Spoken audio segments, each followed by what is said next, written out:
Good morning everyone. Ito po ang inyong lingkod, si Pastor Ruel Camio po, mula po dito sa Winnipeg, Manitoba, Canada, para po sa ating pag-aaral ng salita ng Diyos ngayon pong umaga. Welcome po sa Tinig ng Pag-asa.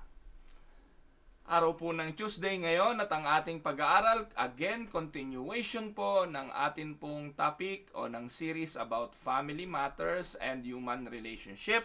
Sa umagang ito, ang ating pong pag-aaral ay pinamagatang Keys to Successful Family Life. Ayan. So again, ang biyaya, pag-iingat, pagpapala ng ating buhay na Diyos ang patuloy po nawa na maranasan ng bawat isa sa inyo.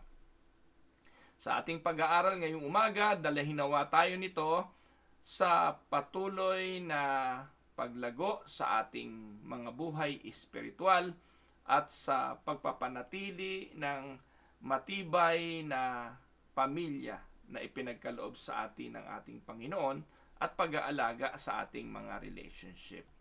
Now, sa araw na ito, atin pong simulan ang pagsagot sa ilang mga katanungan on how to be successful in our family life. The first question is this. Ito po'y bunga ng isang pag-aaral kung saan ay nagbigay sila ng kasagutan on how to raise a juvenile delinquent. Ito po'y isang survey na ginawa sa dako po ng Amerika at sinagot po nila yung mga katanungan. Paano ba magpalaki ng isang delinkwente? How to raise a juvenile delinquent? Narito po ang kanilang mga sagot. Una, sabi, kung gusto mong magkaroon ng isang anak na delinkwente, begin with infancy to give the child everything he wants. Kung gusto mo raw na mapariwara buhay ng anak mo at maging delinkwente siya sa kanyang pagtanda, ibigay mo lahat ng kanyang gusto. In this way, he will grow up to believe the world owes him a living. Kung gusto mo na maging delinkwente, paniwalain mo siya na ang mundo'y kanya for him or for her to take at utang na loob ng mundo na isilang siya sa mundong ito. At minsan yan po yung lagi nating naririnig Hindi naman namin pinili na ipanganak mo kami Hindi naman namin choice na sa pamilyang ito kami isilang, di ba? Parang nandun yung kawalan ng utang na loob ng maraming mga kabataan ngayon because of the sense of entitlement. Na hindi naman namin pinili na nandito kami, na ipanganak mo ako Pinili ko bang ikaw maging ina ko, di ba? So ganun po 'yon.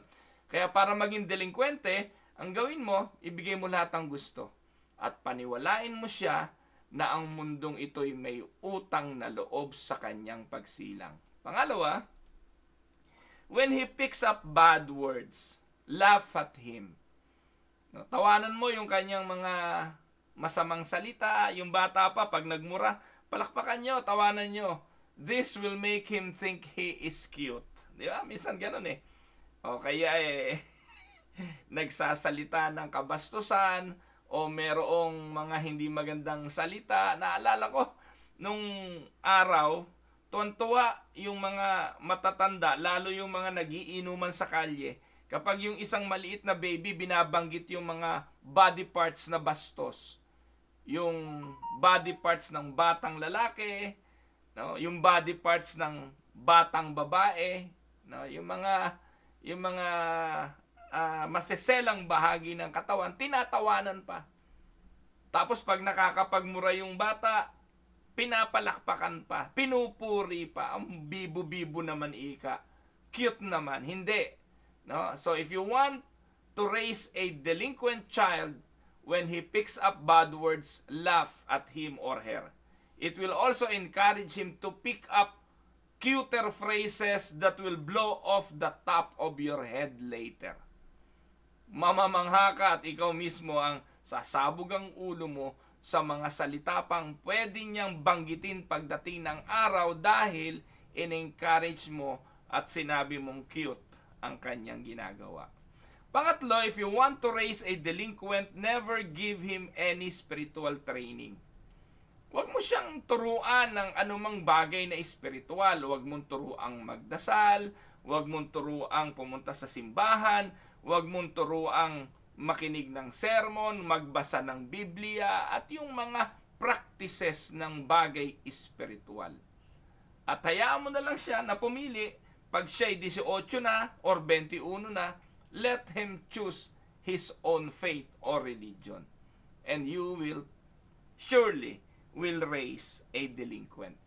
Narinig ko sa mga magulang, hindi namin ipinipilit sa mga anak namin kung anong gusto nilang paniwalaan. Hindi namin ini-impose sa mga anak namin kung anong faith gusto nila. Bahala na silang pumili pagdating ng araw.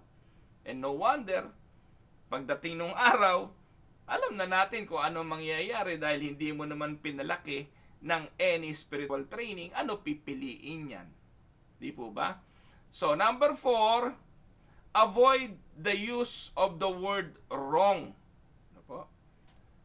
Yung salitang mali yan, hindi yan tama, huwag mong gamitin yon. Hayaan mo gawin niya kung ano gusto niya, kung ano maibigan niya, huwag mong ipaalam na ito'y mali. No? Encourage mo pa siya kung ano, sige, kung anong gusto mong gawin, gawin mo. May matututunan ka naman dyan. Tama, mga kapatid. Yung experience ay nakapagtuturo.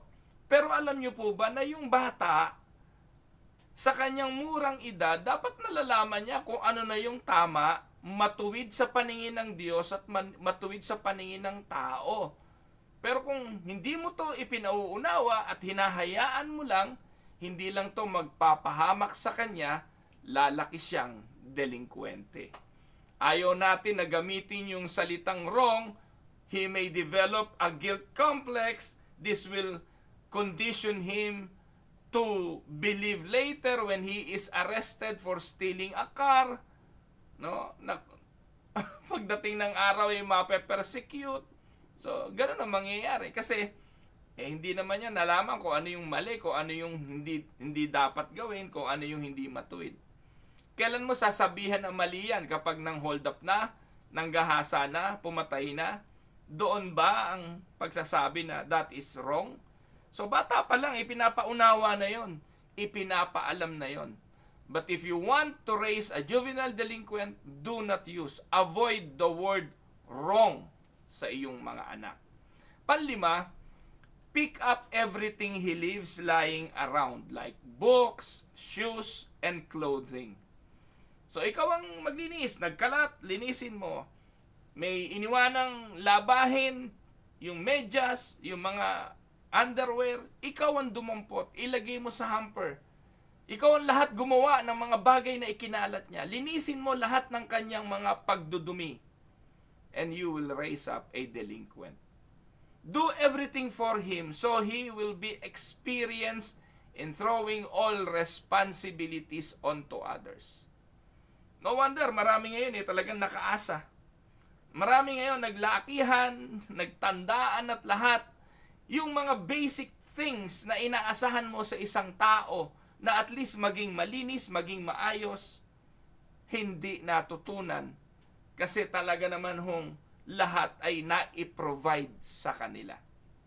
Alam niyo mga kapatid, yung paliligo, hygiene, ay ginagawa talaga ng mga magulang yan sa bata. Pero may hangganan ang panahon ng pagpapaligo. Alam niyo, ako po mga kapatid, ay naging nasanay na magpaligo ng aking mga anak. 3 yan eh. Papasok sa eskwela, no? Kami ni Dang, palitan kami, papaliguan mo yung panganay, no? Pero mga kapatid, nung natapos naming paliguan yung panganay, kasi ang sumunod po na anak namin ay 5 years old. 5 years ang difference ni Yen kay Reb. Nung si Reb na pinapaliguan namin, nakakaligo ng mag-isa si Yen. May panahon na titigilan mo yung bagay na yon. And then, tuturuan mo na yung panganay, paliguan yung kanyang kapatid na susunod. Tapos, so on and so forth. 3 yan eh. So, nagpapaligo na po si Yen, hindi lang kay Reb hanggang kay Ru. So, that is also passing of responsibilities. Pero minsan mga kapatid, binatilyo na ikaw pa nagpapaligo, dalagitan na ikaw pa nagpapaligo.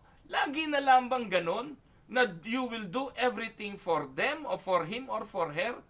No? Kaya ipinapasa yung responsibilidad sa iba.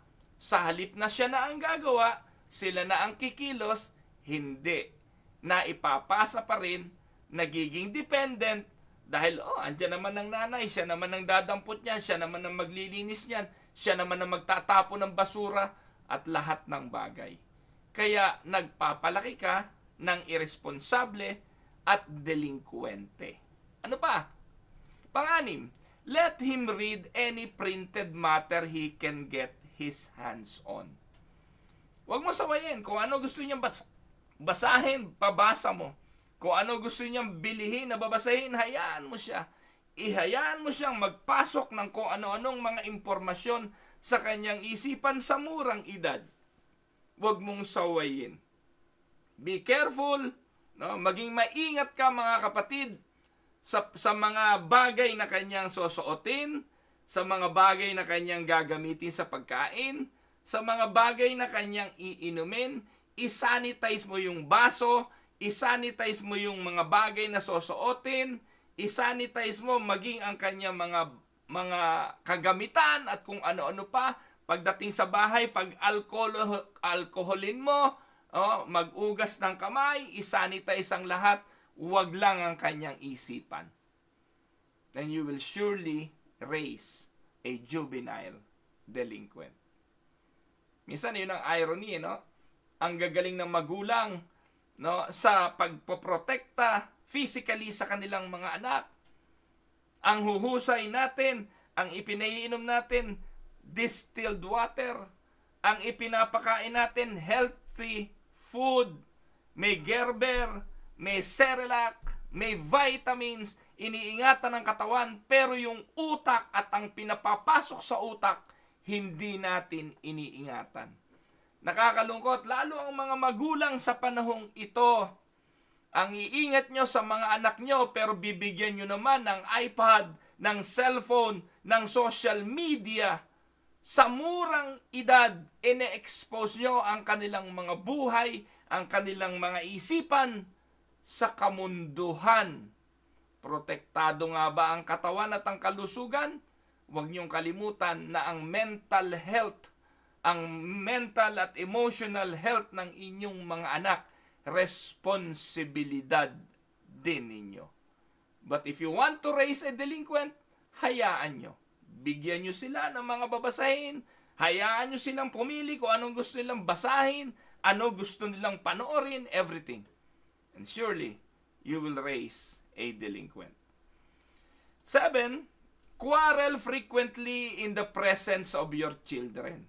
Nakita sa pag-aaral na yung mga sanggol o yung mga bata na lumaki sa magulong pamilya, sanay sa away ng mag-asawa, ay mga nagiging delinkwente. In this way, they will not be too shocked when the home is broken up later. Mag-away kayo lagi, magbatuhan kayo ng plato, magsinghalan kayo lagi at kung ano-ano pang mga bagay na gawin ninyo sa harapan ng inyong mga anak para nakukondisyon na sila, nasasanay na sila na pagdating ng araw maghihiwalay din kayo at mawawasak ang kanyang pamilya. Surely, you will raise a juvenile delinquent. 8, give a child all the spending money he wants. Naalala ko mga kapatid, nung ako'y nag-aaral, naiinggit ako dun sa mga kaklasiko. Kasi yung mga kaklasiko nung araw, meron silang allowance. Yung allowance nila ay binibigay sa kanila ng kanilang parents weekly. No? At sabi raw ng parents niya, ay bahala ka mag-budget niyan, ito yung baon mo, ito yung pamasahe mo sa buong linggo mula Lunes hanggang Friday. Tinatanong ko yung classmate ko, nababudget mo ba? Minsan kulang eh. So ano ginagawa? Pag kulang, hihingi uli ako. Binibigyan ka naman? Oo. So nainggit ako, sabi ko, kami, yung baon namin on a daily basis, minsan hindi talaga sapat. Minsan kailangan mong magsakripisyong maglakad dahil kulang yung ibibigay sa iyo na pamasahe. Titipirin mo yon at minsan talagang kung ano na lang ang mabibili, minsan hindi na healthy na pagkain dahil yun lang ang sapat para dun sa naging baon mo. At minsan, kailangan mo masanay na magbugong. Alam niyo ba yung bugong? Yung baon, ano ho, ipagbabaon ka. At minsan nakakahiya kasi yung mga classmate ko, ang baon nila ay sandwich, ham, and egg. No, yung mga ganon. O kaya ay hot dogs na fried hot dogs na may kanin tapos may egg. No? Kaya pag nagbukasan na ng baunan, yung akin minsan hindi ko na kinakain kasi nahihiya ako eh. Minsan hindi maganda. Yung lunchbox mo minsan hindi nga lunchbox, mga container na ano tawag doon, yung mga lagayan ng ice cream o kung ano-ano pa, yun yung iyong pinagbabaunan. Kaya wala kaming ganun hindi ako naka-experience noon. Siguro naman dahil doon hindi ako naging delinkwente kasi wala nga kaming pera. Pero if you want to raise a juvenile delinquent, pag humingi ng pera, bigay mo. Kung ano gusto niya, ibigay mo. At ito ay ano tawag doon, never let him earn his own money. Huwag mo siyang hayaang kumita, bayaan mo siya. Ibigay mo na, i-provide mo na, i-provide. Pag humingi, bigay, abot. At ano mangyayari sa kanya dito? Di paniniwalaan niya na anumang hingin niya, makakamit niya in a click of a finger nang hindi niya pinaghirapan. So yan, another tip, how to raise a delinquent. Kaprasong segue lang, naalala ko nung araw, ako po ay grade 6 pa lang, naglalako na ako ng pandesal. Ito po. Doon ko kinukuha yung pambaon ko sa eskwela, no, grade 6. Naalala ko po, grade 1 hanggang grade 5, binibigyan talaga ako ng nanay ko ng baon noon. No po. Pero nang nag-grade 6 na po ako, natuto na po ako, medyo malaki-laki na yun. Napapasan ko na po yung lata ng mantika, yung poriko, no, yung bilog. I don't know kung alam niyo yun. Yung lagayan ng poriko, yung mantika na ginagamit sa bakery.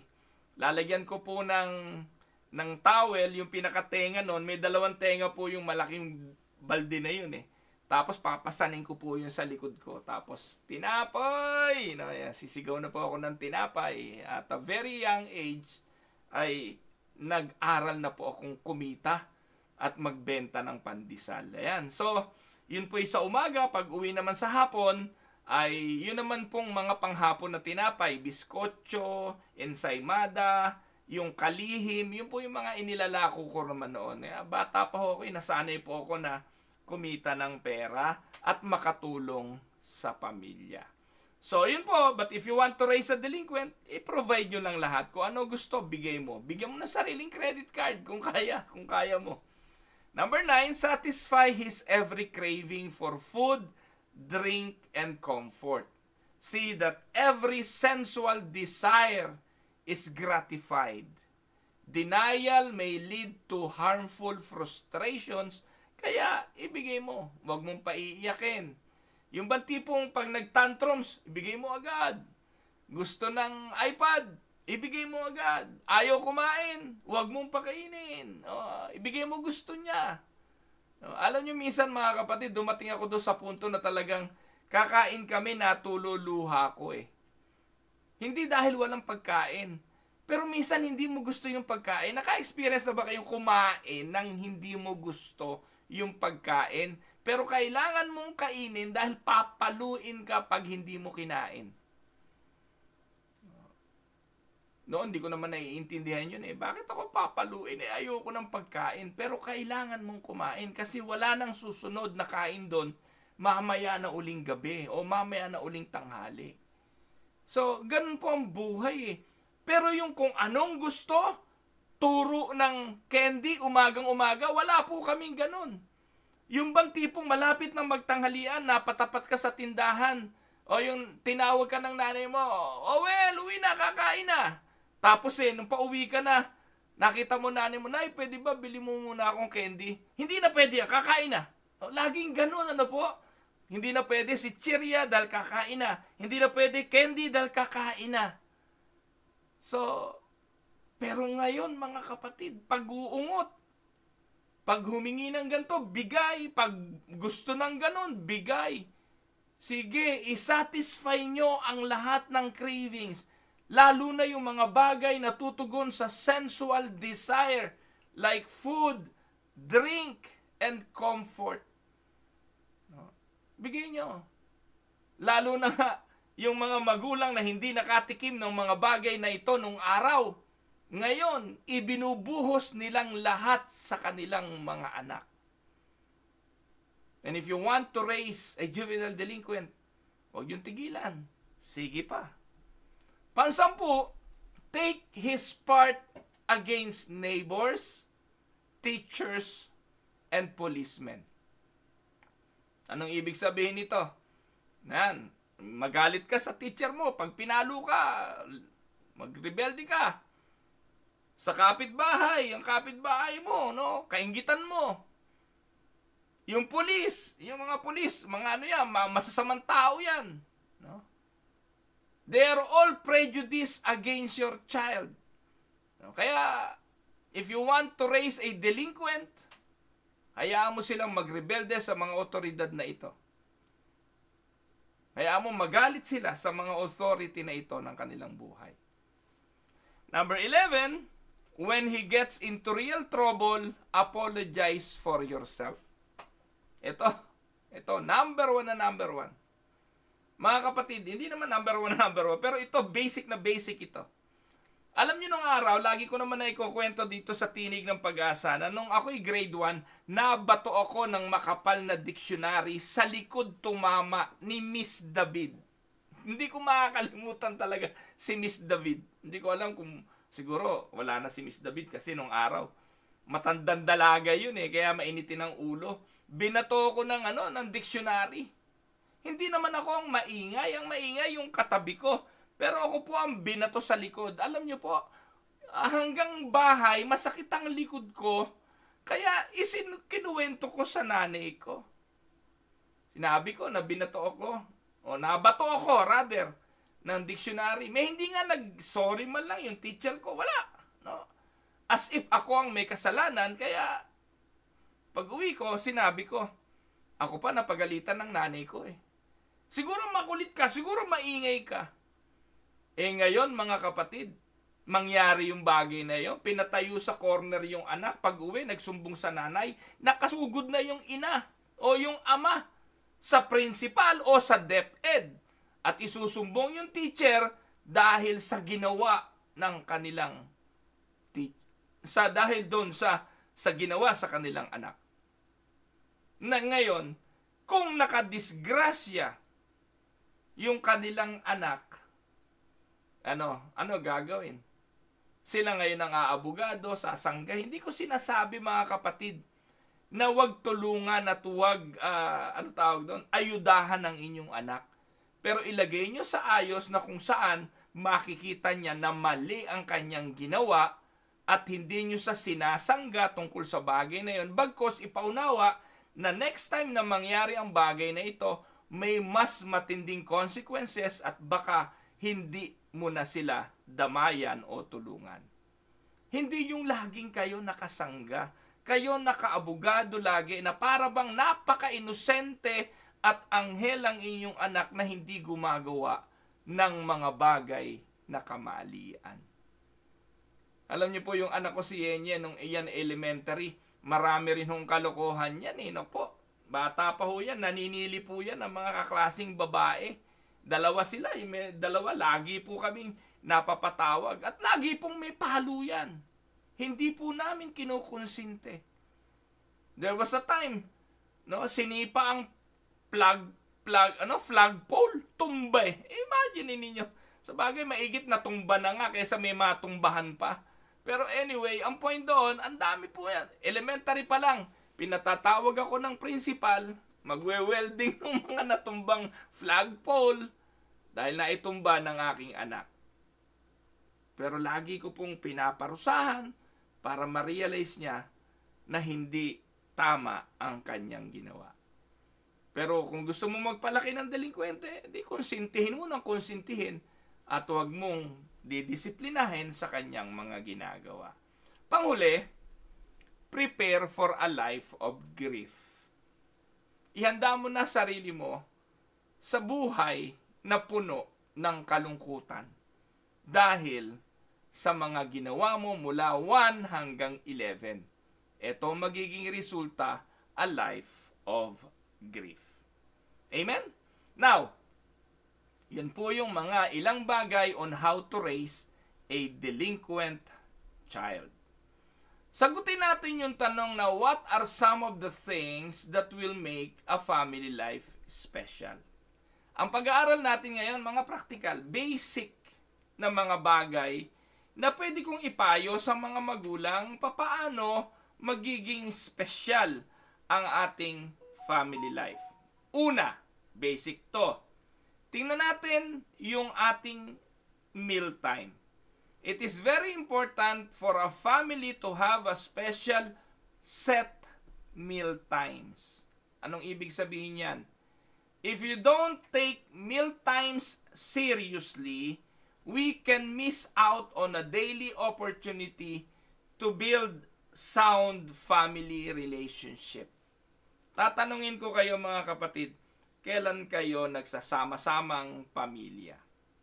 Sa present setting ng mundong meron tayo ngayon, sa kondisyon ng mundong meron tayo ngayon, na lahat ay may sariling cellphone, lahat ay may sariling gadget, lahat ay may sariling mundo na ginagalawan dahil bawat isa ay may kanya-kanyang sariling social media account. Kailan kayo nagsasama-sama? Alam nyo, yung mealtime is one powerful moment of building relationship. Pero siguraduhin nyo na during mealtime, pagkatapos ng selfie, tigil na. No? Okay lang yon. Picturean nyo yung pagkain nyo, gamitin yung mga cellphone nyo para i-post yung kinain mo kasi meron talaga na regular eh. Araw-araw, yung breakfast, lunch, and dinner, pinipicturan. Hindi naman po masama yan kung talagang ganyan ang mundo eh. Pero pagkatapos mong picturean, ibababa mo ang cellphone and you will eat together and you will enjoy the opportunity to build relationship with one another. Especially yung mga magulang, kung mga bata pa yung mga anak na yan, ay opportunity na maging bonding moment ninyo ang bawat pagkakataong kakain. Families should plan on a sit-down meal together at least once a day. Gawin niyo yung pagkakataon na at least kumain kasi sa busy life, alam ko naman yan eh. Sa umaga, hindi na makakapag-breakfast ng sabay-sabay dahil yung tatay kailangan tumakbo, yung nanay nagpe-prepare ng pag-alis ng mga bata sa eskwela o yung iba sabay na pumapasok yung mga magulang, yung mga bata iiwanan sa yaya, wala na pong panahon po. Iba-iba yung family dynamics. At minsan yung magsalo-salo imposible na. Kaya ikaw na nakikinig sa akin, kapatid, kailan kayo huling nagsalo-salo? Kailan kayo huling nag-dine in together as a family? So, nagiging komplikado buhay pag nagiging matatanda na yung mga bata. Pero importante na bata pa sila, sinanay sila, nasanay sila na meron kayong set meal times. Ano po? The most likely option na pwedeng gawin dito ay kung hindi breakfast na imposible ngayon, ay dinner. Kasi yun namang lunch, malabo rin yun hindi po ba? So, at least yung dinner, nasa bahay na, sisiguraduhin uuwi kayo, sisiguraduhin hindi kakain sa labas kasi kakain kayo sa bahay. Children can help get things ready for meal dahil part ito ng training din sa kanila. Tuturuan sila na maggayat man lang ng lulutuin, tuturuan sila na mag-prepare man lang ng pagkain or maghugas ng mga pinaglutuan, and then pagkatapos ay maglinis din ng pinagkainan. So like for instance, yung setting of the table. Tuwan-tuwa yung mga bata na ganyan. Turuan sila na mag-set ng table and cleaning afterwards or helping with the meal preparations. You should begin your meals with prayer. Lagyan ng espiritual ang buhay, manalangin bago kumain. So different members of the family can pray over meal. encourage them to pray a genuine prayer. Hindi yung mga prayer lang na kinabisado tungkol sa pagkain. Hindi po ba? So, encourage yung mga anak ninyo na magpaikutan sa prayer. Yung mga anak namin, nasanay po na ganun. No? Nasanay na umiikot ang mga pananalangin. At maging sa restaurant, pag kumakain po kami, may nakaset, no? Kung paano nakaschedule yung chores, yung paglilinis ng plato, nakaschedule din ang pananalangin. Sapagkat nagiging kultura po ito, nakakasanayan ng mga bata na sa tuwing sila'y kakain, ay magpapasalamat sila sa mga bagay na kanilang kinakain. Pangatlo, you should consciously engage in conversation that builds. Hindi po oras ng sermonan ang kainan. It is not a time to talk about matters of discipline. O ikaw, Pedro, ganito na naman ang ginawa mo. Ikaw, ganito, bagsakan na naman. Hindi. You should consciously engage sa conversation na magbibuild ng tiwala, ng trust, at ng opening up of someone's heart. It is not a time to discuss all the bad news of the day. It is not a time for squabbling between mom and dad. It is not a time for the latest gossip. It is a time to affirm and fellowship with one another. Yan po ang purpose ng mealtime. Yan ang purpose ng pagkaing sabay-sabay. Kapag linggo, on a Sundays, you could talk about the message at church. Talk about not to criticize the wrong grammar of the pastor. Talk about not to discuss yung kahinaan ng preacher, but to speak about the message of the word. Minsan, yung mga magulang pa, ang pangunahing, culprit dito Sa halip na yung mga anak ay itulak sa pakikinig, ito pang magulang ang nagiging source ng discouragement para sa kanilang mga anak na pakinggan ang pastor. Ano ba naman ika si pastor? Ang pangit naman ng sermon. Ano ba naman si pastor? Ang hina ng boses. O kaya ang lakas ng boses. Ano ba naman si pastor? Ang haba ng sermon.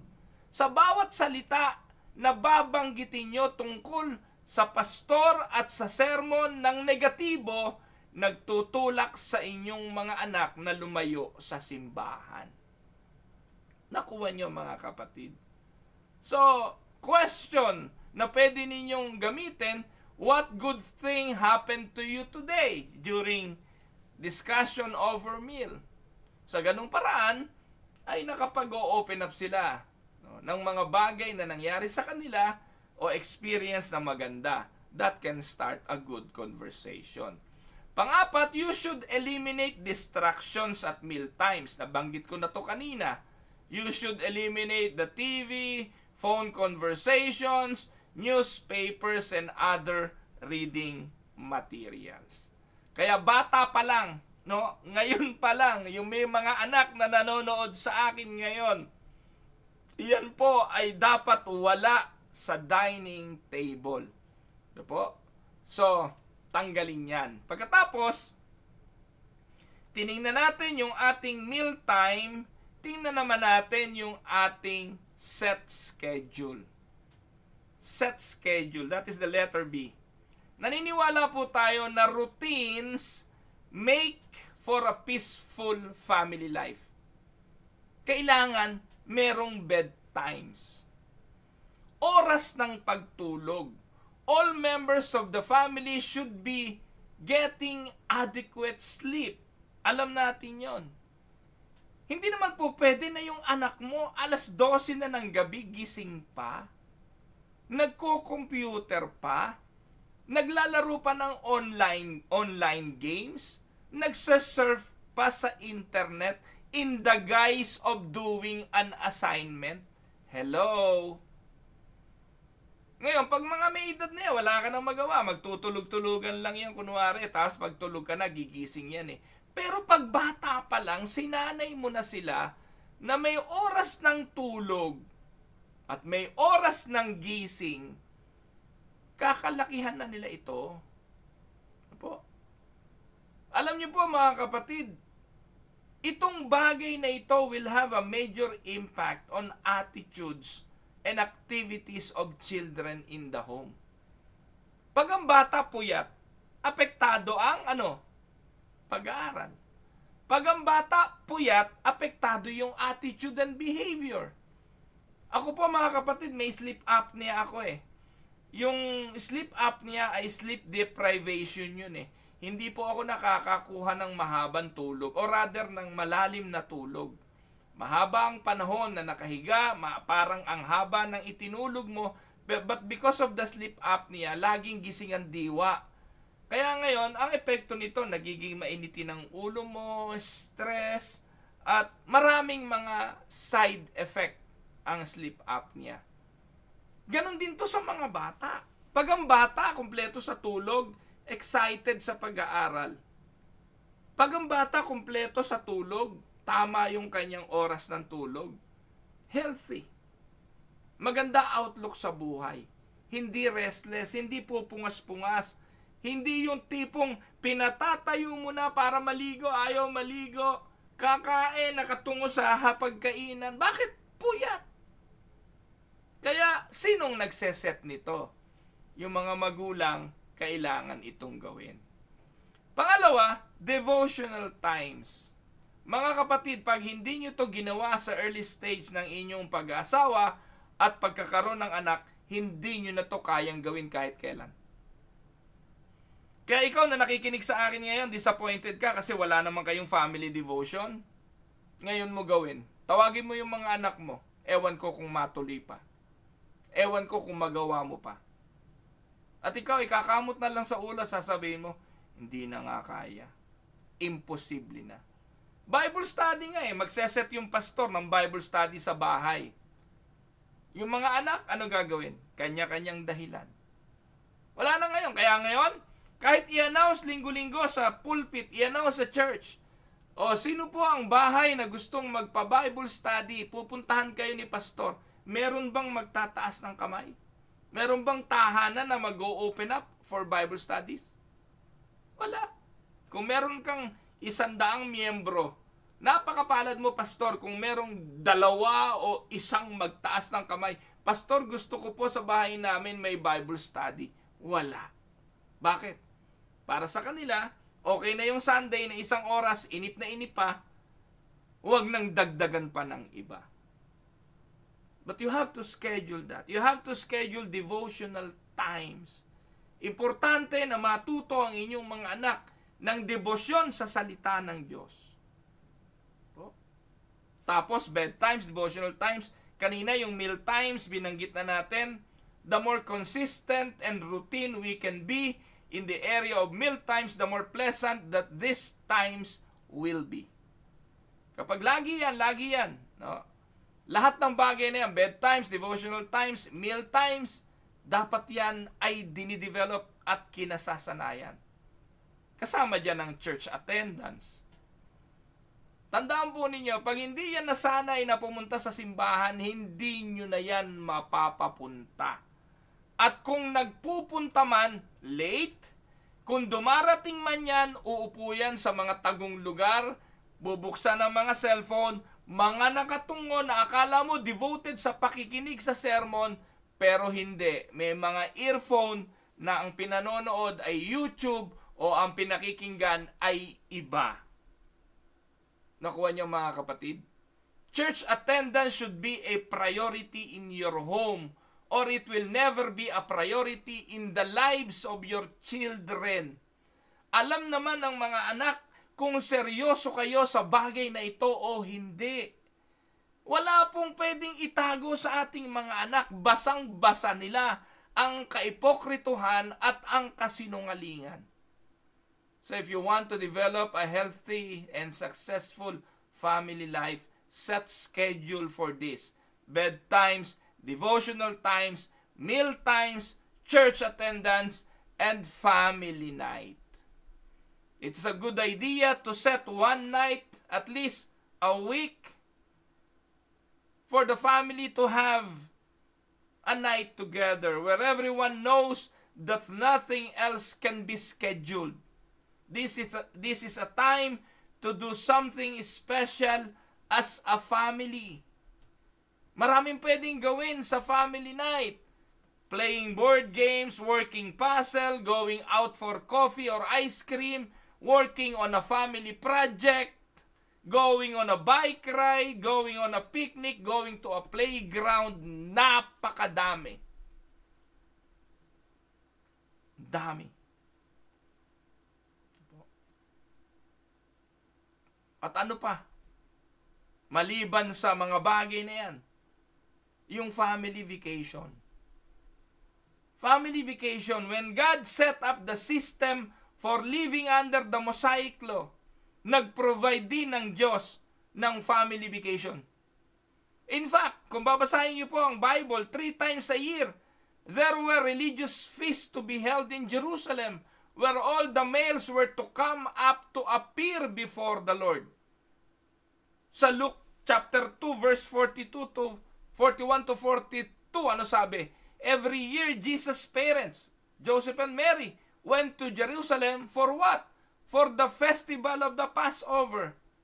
When he was 12 years old, they went up to the festival according to the custom. So, tradisyon ng pamilya ang bakasyon. Nagta-travel sila, no, to Jerusalem for the festival.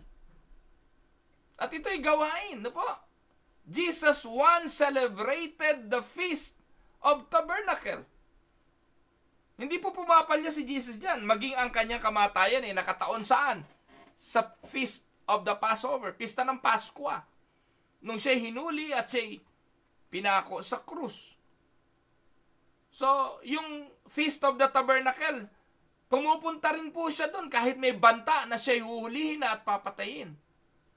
And as Jesus was growing up, it was a custom to him to go with his parents in Jerusalem to celebrate the feast. They were actually set aside extra money for that.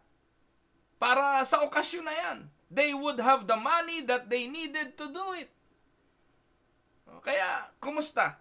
May bakasyon ba ang family? May panahon ba sa mga ganitong okasyon? Sabi nga po, family vacation should be a regular time. Each family should plan at least one extended vacation each year for the whole family. It should be something that the children can look forward to and anticipate. It should be planned according to the ages of the children. Yun ang pangalawa, it should be planned. Ano ibig sabihin niya? Sa pagpaplano, kailangan plano ang pera. Kami po matagal na ring plano ang bakasyon sa Pilipinas ng sabay-sabay. Hindi pa po nangyayari. Kami mag-asawa, nakauwi na kami ng 2 linggo. Si Ruben, nakauwi na rin po ng ilang araw. Si Yenyen at si Dayan, yung mag-asawa, nakauwi na rin. Yung bunso namin, hindi pa ho nakakauwi ng Pilipinas. That is one plan na hindi pa ho namin talaga na-fulfill. Kasi po, nako po, we don't have money for that right now. Money should be set aside. The date should be set aside. The arrangement should be made well in advance. Work arrangements should be taken care of. Vacation leave. And the activities should be planned within reason. Tandaan po ninyo, the key to success in this area is maintaining balance between planning and spontaneity.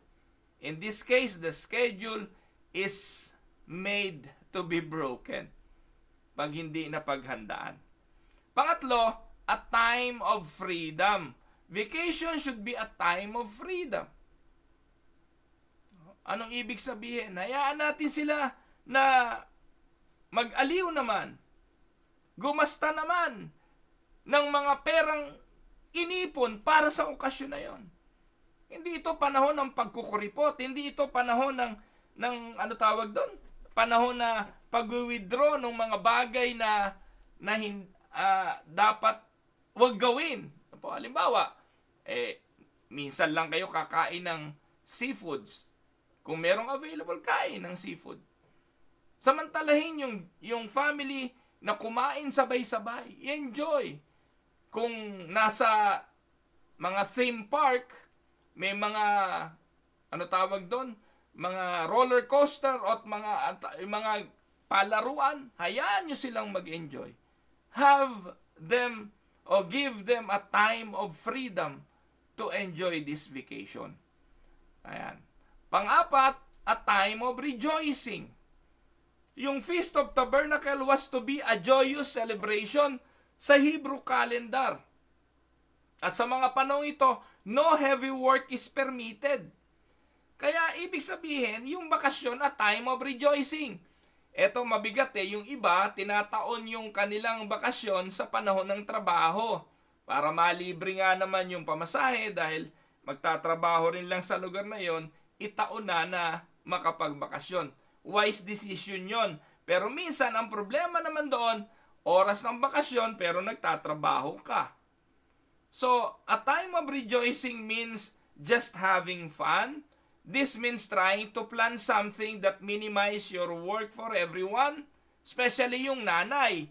Magbabakasyon nga, ang pagod din yung nanay kasi yung nanay ang lahat na magpe-prepara, tapos yung gagawin yung bakasyon pagod din siya. No. Time of rejoicing means building some happy memories as a family. Family vacation should be also a time of sacrifice. Anong ibig sabihin? So, hindi nawawala yung aspeto ng pananampalataya sa bakasyon. Minsan matataon yung bakasyon araw ng linggo. Mga kapatid, paraan din sa pagtuturo sa ating mga anak na kahit kayo'y nasa bakasyon kasama ang simba. Amen? Na kapag oras ng simba, alam ng mga anak nyo na nakalaan yon sa pagsamba. So, isama ninyo sa plano ninyong pupuntahang vacation spot ang paghanap ng simbahan na pwede kayong sumamba. 2 oras lang yun the most. Hindi po ba? Pero hindi. Ang gagawin ng mga magulang, tatanggalin ang relihiyot. Tatanggalin ang pagsamba. At puro lakwatsa, puro wala dun sa schedule. Ang pananampalataya, wag ganon. There is still a time of worship before the Lord. That is the time of sacrifice. This means that we do not lower our standards as Christians. And this means that we maintain our spiritual momentum. And this means that we make the Lord a priority.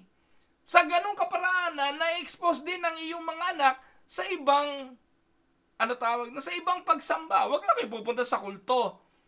Christian ka, umanap ka ng Christian church, dalin mo anak mo ron. Para at least makita nila, iba to sa church natin. You can explain the difference. Kung yun lang talaga yung available na church dun sa area na yon, you can go and bring your children to a new environment of spirituality. Huwag lang sa kulto. Sa ganung paraan na ipapaunawa nyo ang kaibahan, ang uniqueness ng pananampalatayang meron ka. Family vacation should be a time of sacrifice. And pang-anim, a time of travel. There is a tremendous time to change the normal scenery. Lalo na dito ka taga Winnipeg ka. Wala ka namang mapupuntahan dito, kakapiraso lang tong Winnipeg. Magpapaikot-ikot ka sa lugar na ito ng napakaraming mga buwan. Minsan, napakasarap namang mamasyal. Kahit nakaparehas din ng Winnipeg katulad ng Saskatchewan, at least maiba-iba ka naman.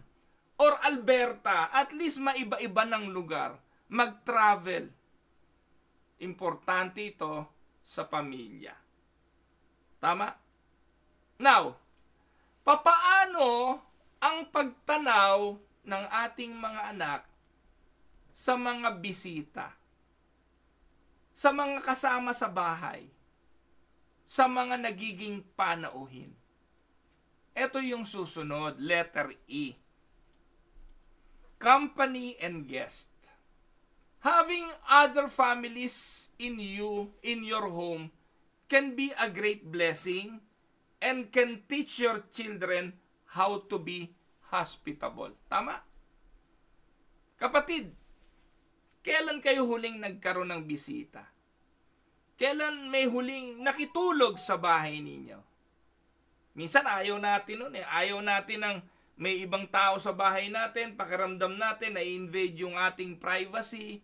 Minsan ayaw natin magbukas ng ating pintuan kahit sa mga kaibigan dahil ang laking trabaho nga naman, aasikasuhin. May mga tao talagang hindi sanay ng may bisita, hindi sanay mag-istima, hindi sanay mag-entertain ng visitor. Kung ganon din pinalalaki mo ang mga anak mo. Hindi rin sila sanay sa tao, takot din sila sa tao, ayaw din nila humarap sa tao. Naobserbahan nyo to sa mga anak ninyo? Yung kapag may dumating na bisita, parang walang dumating. Ako doon ako lungkot na lungkot eh. May pupuntahan kang bahay. Yung mga anak ni hindi ka man lang, good morning pastor, good evening pastor, hello pastor. Wala man lang ganun. Parang wala kang dinatnan, nakakalungkot. Pero napakasarap dalawin. Yung pagpasok mo sa bahay, kahit walang pagkain, kahit walang merienda, yung sinalubong ka ng, hello pastor, good morning pastor, welcome pastor, or welcome visitor. Di ba ang sarap? Pero paano ito matututunan ng mga bata? Paano hinahandle ng inyong pamilya ang mga panauhin? Kami po mga kapatid, yung mga anak namin, kapag may dumalo sa amin, lalo mga kamag-anak na may edad, maglalabasan po sa mga kwarto nila yon. Magbe-bless po sila, lalo kamag-anak, at magsasabi po sila ng good morning, kung morning, good afternoon, kung good afternoon. Babatiin po nila ang bisita. Kasabay sa aso naming si King na makikisalubong sa mga panauhin. Importante ito mga kapatid. So, they can learn how to be mannerly, they can learn how to serve others, and they can learn how to minister to others spiritually. They can learn how to share with others. Kaya importante rin yan. Pag may darating, kinakausap niyo na, may bisita si tatay, may darating. Linis tayo, linis. Di ba? Linisin mo yung washroom, linisin mo yung ganito, may bisitang darating. At pag dumating ang bisita, pwede ba habang kausap ni tatay yung bisita, mag-prepare ka ng kape? Inire-ready nyo na sila. Sa ganung paraan, natututo sila. Ganun pala ang makiharap sa tao, ganun pala ang mag-open ng bahay, ganun pala mag-host. Tama? And parents need to give some creative energy to doing things as family or even with other families. Kaya yung source of entertainment, last dyan ang television as a resort. Television should be seen as a last resort for entertainment. Now, what about birthdays? Family outings. Ayan. Ano ibig sabihin yung family outings na yan? When was the last time na lumabas kayo? Camping, road tripping. So, importante yon. Parents need to give some creative energy to doing things. Birthdays. Making birthdays special is a great way to affirm the uniqueness of each child. Make sure na isa-celebrate ito. Make sure on all gift-giving occasions to give your children equal gifts. You might also consider giving the siblings of the birthday boy or girl something small as well as to minimize jealousy. Ba't ito lang ang akin? Si kuya last time ganun. Maiiwasan yon kapag nare-realize nila na bawat celebration is something special.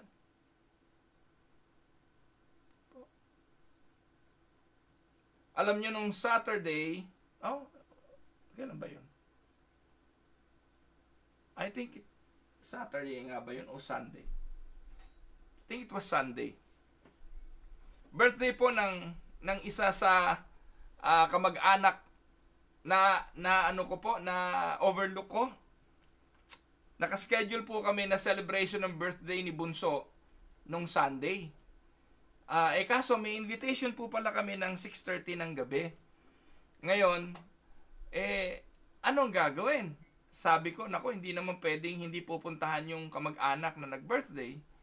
Kaya, nakiusap kami doon sa Bunso at doon sa mga anak na we will still celebrate the birthday but we will do some adjustment. Wala pong problema. Doon sa aming Bunso, wala namang problema din sa mga bata. So, kumpleto po kami, kasama yung mga anak ko, yung kanilang mga girlfriend at yung asawa po nung aming panganay. Gabi na lang. Ginabi na kami ng celebration. But we make it a point na we will celebrate these special occasions. That is also a way of affirming the uniqueness of every child. Ano po? At ano pa? Holidays. Kasama rito yung mga Pasko, Bagong Taon. Ito yung first year namin na magse-celebrate ng Pasko na yung aming panganay ay may asawa na. So, sinet up na po, taon-taon dito ginagawa yun. Meron kaming gift exchange, meron po kaming bunutan, kung sino yung bibigyan mo. Pero usually naman, kahit di mo nabunot, bibigyan mo kasi may mga wish list po sila. Ngayon lang po kami meron ng makakasamang hindi talaga namin kadugo, pero part na ng aming pamilya. So, ang ginawa po nung panganay ko, nag-invite, sabi, doon daw sa bahay nila kami magse-celebrate ng Pasko. So, first year namin hindi magpapasko sa bahay namin dito. Doon ngayon kami sa bahay ng aming panganay. But we always celebrate holidays together. So, I ask families or parents to establish some traditions around certain special holidays. Mahalaga yon sa bawat isa. Tapos, next question, what can I do to be sure that I turn out terrific kids? Anong mga dapat gawin para ang ating mga anak ay magsilaki at maging mabubuting mga tao pagdating ng araw? Una, love them. 2, build their self-esteem. 3, challenge them. Next, listen to them. Expect respect. Give them limitation or limit them. Make God part of their lives. Develop a love of learning. Help them to be community-minded and let them go.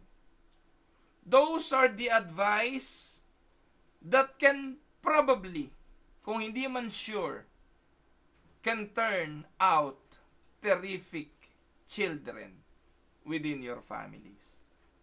Kaya, mahalaga po ito mga kapatid. Yang mga elementong yan ay importante sa development ng inyong mga anak. Now, let us go to the last part. What would I do differently if I had to do over? Ang tanong pong ito ay naging katanungan sa isang parental conference. At ang tanong po ay, anong pwede kong gawin na hindi ko nagawa para makapagsimula uli? If I could do it over again, ang sabi po ng mga magulang na nandun, I'd take more time to listen to my children. Tama, hindi po ba? Pangalawa, I'd work more with my children and let them work with me. Next, I'd be more sensitive to the feelings and moods of my children. Fourth, I'll brag to others less about my children and encourage them more. Fifth, I'd be more consistent in what I required of my children and firmer in seeing it carried out. And the last, I'd smile more and frown less. Unfortunately, we cannot do it over. That is why it is more important to make our adjustments now so that we do not have to live in regret. Minsan, kung maibabalik ko lang ang panahon, ang madalas na sinasabi ng iba. Kung maibabalik ko lang, I will give more time to my children. Kung maibabalik ko lang, I could work more with them. Kung maibabalik ko lang. Ang problema, hindi na maibabalik. Kaya, ang pagtatrabaho ay ngayon, kung may panahon. Ito po ang inyong lingkod, si Pastor Ruel Camia po, mula dito sa Winnipeg, Manitoba, Canada, para po sa ating pag-aaral ng salita ng Diyos. Dito po sa Tinig ng Pag-asa. See you again tomorrow, mga kapatid.